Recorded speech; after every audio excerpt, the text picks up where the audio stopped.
안녕하세요. 저는 결혼 2년차 30대 중반 직장맘입니다. 오늘 얘기 드릴 사연은 남편과 시어머니 이야기입니다.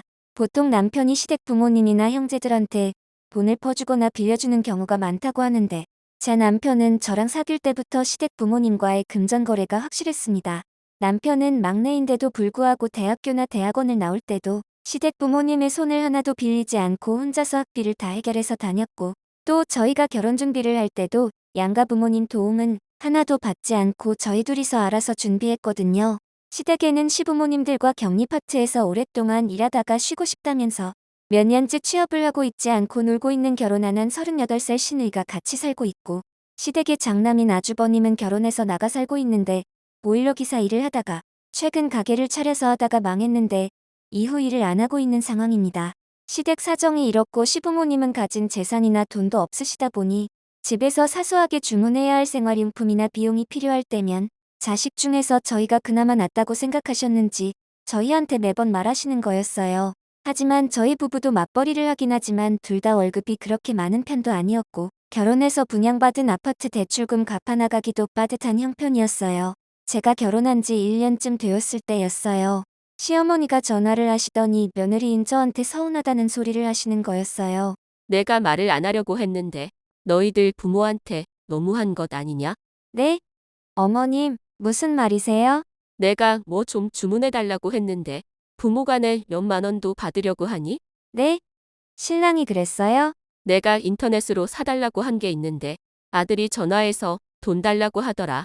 얼마 되지도 않는 것 가지고 부모한테 돈 달라고 하면 남들이 욕한다.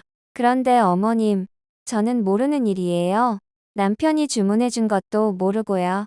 우리들은 큰 것도 안 바라고 그냥 남들처럼만 대우받고 싶다. 남들은 시부모님한테 얼마나 잘하는지 아니? 원래 결혼하면 여자가 책임지고 어른들한테 잘해야 하는 거야. 네, 어머님, 제가 좀 더 앞으로 신경 쓸게요. 제가 시어머니와 통화하고 나서 남편한테 물어보니 시부모님이 인터넷 주문을 해달라고 하셨는데 돈을 달라고 했다고 하더라고요. 당신이 어머님한테 돈 달라고 했어? 나한테 좀 전에 전화해서 서운하시다고 하시더라고. 응, 내가 달라고 했어. 근데 여보, 큰 거는 못 해드려도 사소한 것은 그냥 우리가 해드리는 게 좋지 않을까? 당신, 무슨 소리야? 우리가 매달 용돈 50만 원씩 드리고 있잖아. 형님네하고 누나는 하나도 드리지 않고 있는데도 말이야. 그리고 당신도 알다시피 우리도 지금 여유로운 상황도 아니잖아. 그렇긴 하지. 분양받은 아파트 대출도 갚아나가야 하고 임신 중이니 아기가 태어나면 이제부터는 양육비나 교육비도 많이 들어갈 거고 그러니까 하는 소리야.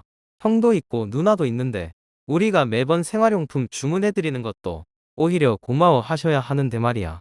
해주는 걸 당연하게 생각하시니까. 당신 말이 맞기는 한데 어쨌든 어머니가 우리한테 서운해 하시니까 작은 게 나중에 큰 게 된다는 건 몰라. 아무리 부모님이라고 해도 아닌 것은 아닌 거야. 그럼 어떻게 해? 어머님이 당장 서운하셔서 저러시는데 당신은 가만히 있어. 내가 알아서 할 테니. 저는 남편과 시어머니 중간에서 입장이 곤란한 상황이었는데 남편이 가만히 있으라고 하니 제가 나서서 할 수도 없더라고요.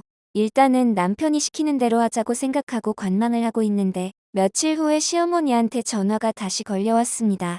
내가 아들한테 시켰냐? 네? 어머님, 무슨 말이에요? 아들한테 전화 받았다. 너희한테 자꾸 주문해달라고 하지 말라고. 어머님, 저는 신랑한테 그런 소리 하지 않았는데요. 아들이 우리한테 그런 말을 할 리가 없다. 우리 아들이 얼마 효자인데. 어머님, 그건 오해예요. 됐다. 너 그렇게 안 봤는데. 앞에서는 마냥 위해주는 척 하더니 뒤에서 노인네들을 갖고 노는 불효우였네.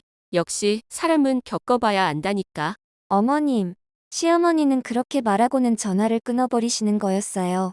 시어머니하고 통화하고 나서 남편한테 얘기를 했더니 그냥 자기가 알아서 할 테니 저는 신경 쓰지 말고 전화도 하지 말고 받지도 말라고 하더라고요. 그 전까지만 해도 시어머니와 저는 사이가 아주 좋았는데 그날 이후로 말로만 듣던 고부 갈등이 생기고 말았습니다. 남의 일로만 생각하던 고부 갈등이 막상 제 일이 되니 어떻게 수습해야 하고 헤쳐나가야 할지 정말 난감하더라고요. 그래서 저는 좋은 게 좋은 거라고 시어머니의 고부 갈등이 계속 그러면 불편할 것 같아서 시어머니한테 소소한 것들은 저한테 얘기하면 주문해드리겠다고 했습니다. 가끔씩 사소한 일상품 정도는 제가 버는 월급에서 드려도 크게 부담은 되지 않을 것이라고 생각했습니다.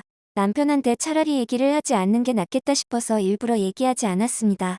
하지만 막상 시어머니의 요구를 들어주자 남편이 얘기한 대로 시어머니의 요구가 점점 올라가는 거였어요. 처음에는 그냥 사소한 일상용품에서 시작하시더니 나중에는 산 게 오래돼서 바꿔야 한다고 하면서 청소기부터 해서 TV, 냉장고 같은 값나가는 전자제품은 물론이고 나중에는 임플란트까지도 해달라고 얘기하시더라고요. 시어머니는 남편의 돈이 아니라 제 돈으로 나간다는 걸 알고 일부러 더 그러시는 것 같았어요. 하지만 아무리 그래도 요구하는 대로는 다 못 사주고 그때그때 봐서 해드릴 수 있는 것은 되도록 해드리고 있던 어느 날이었어요. 시어머니가 전화를 하셔서 지금 쓰고 계시는 안경이 오래돼서 새로 맞춰야겠다고 하시면서 같이 가자고 하시는 거였어요. 같이 가자는 소리가 결국은 저한테 사달라고 하는 무언의 표시인 거였죠.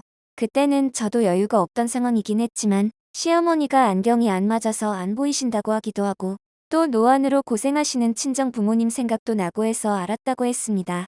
그렇게 시어머니가 얘기하신 동네 안경점에서 만나기로 하고 갔는데 아주버님하고 시누이가 같이 나와 있는 거였어요.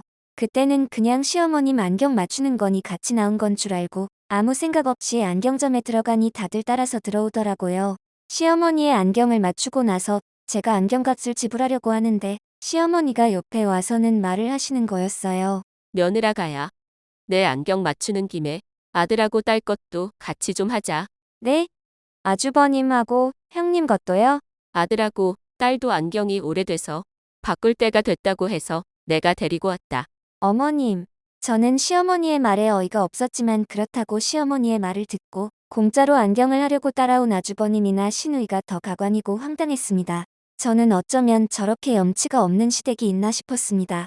아들 돈은 아깝지만 며느리의 돈은 펑펑 써도 된다고 생각하고 대놓고 말하는 것을 보니 정말 서운하다 못해 화가 나더라고요.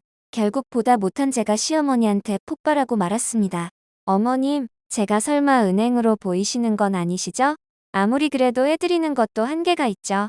너 지금 얼마 되지도 않는 것 해준다고 나한테 생색이라도 내려는 게냐?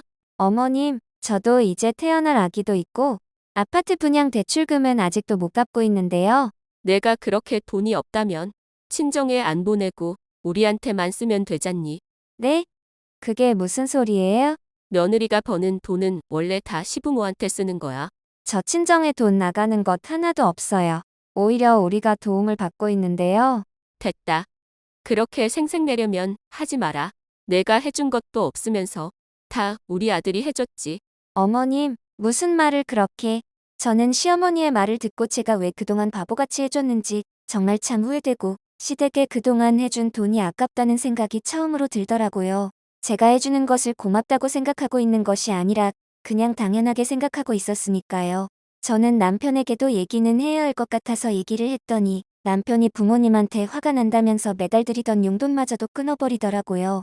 저희 집에서 매달 주던 용돈을 끊어버리니 이후 시댁에서는 급한 불이 생겼는지 시누이는 어쩔 수 없었는지 다시 취업을 했고 아주버님은 전에 하던 보일러 기사 쪽으로 다시 취업을 했다고 하더라고요. 그렇게 진작할 수 있으면서도 안 하고 있었다는 게 어이가 없더라고요.